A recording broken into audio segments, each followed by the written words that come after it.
you should win when the business wins, especially if you're pressing and pushing yourself in your own personal development, because that way you'll feel great about what you're learning and applying it to the business.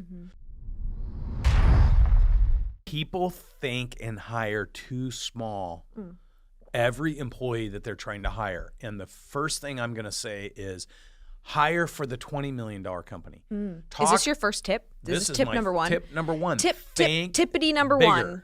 Think bigger and present a larger picture, and then tell people how you want them to pick the perfect person at 20 million that you'd want to be working with.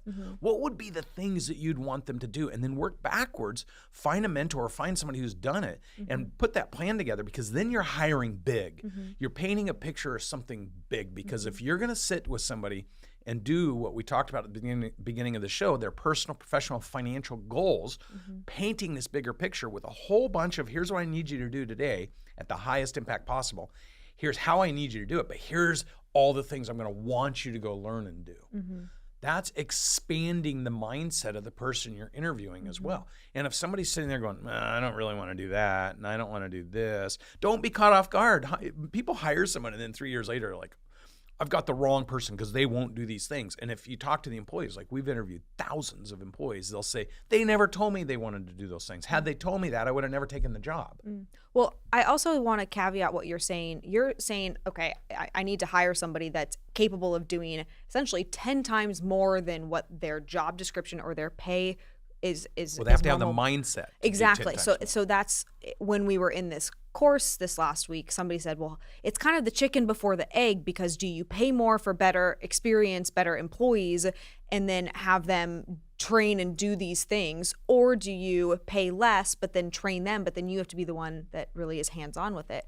And I think what your conclusion is saying you can pay somebody less money if you don't have the budget for a $200,000 COO or VP of Ops.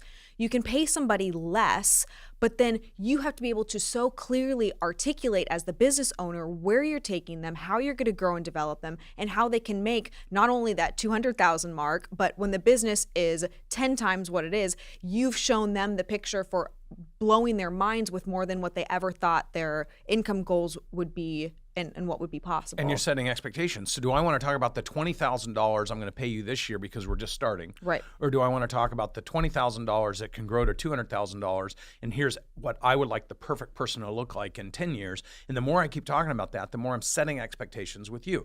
Then we get, and if you have current employees who are thinking small because you're talking small, like I want you to do this job and I want you to do that job versus here's where the business is going and here's how I'm tying you into it, then you're always going to get small thinking, small doing, because you've established that as a business owner.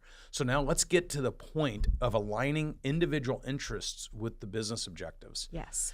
If I was hiring you, I would say, Natalie, it doesn't matter how long you've been in the workforce or not, because, and we have found 99.5% of the time across the spectrum of 10,000 people, every time we ask this question, every single person says, no one's ever asked the question. So if you want to create an impact on the people that you're working with and have them trust you and follow you and work hard for you. I think you should say that again and like really like, what are you trying to get them to do through the PBF process? Like say that one more time because it's easy to miss. Yeah, so here's the deal. If you have never asked the people who work with you and for you what their personal, professional, and financial goals as it aligns with what the business is going to do, because remember when I started this is that the passion of the entrepreneur is not matched to the passion of the people that are working for them. Their passion is the things they're interested in. To the extent that you show them how they can accomplish the things they're interested in with the business objectives, you're going to get more attention, more horsepower, more energy into their performance and growth in that area of the business. Yeah. So when it comes to actually having this conversation, so let's say as a business owner, you realize as you're listening to this, oh shoot, I've never asked any of my employees what their personal, professional, and financial goals are. What would your second, we've already done one, what would your second tip be to starting that conversation and having it? Well, first and foremost, before I do that, I want to make sure that people understand there are natural filters you can create. The first filter is if I talk about the big picture and you say, that's not the job for me, I need to go to the next candidate until I find somebody who's excited.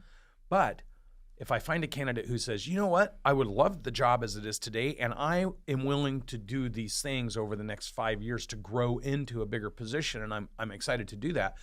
Now I got to say to you, hey, if you're going to put that kind of energy and effort into growing with us and learning all these things, I need to make sure that I align your interests with the interests of the business. Like where the business is growing, you should win when the business wins, especially if you're pressing and pushing yourself in your own personal development, because that way you'll feel great about what you're learning in applying it to the business.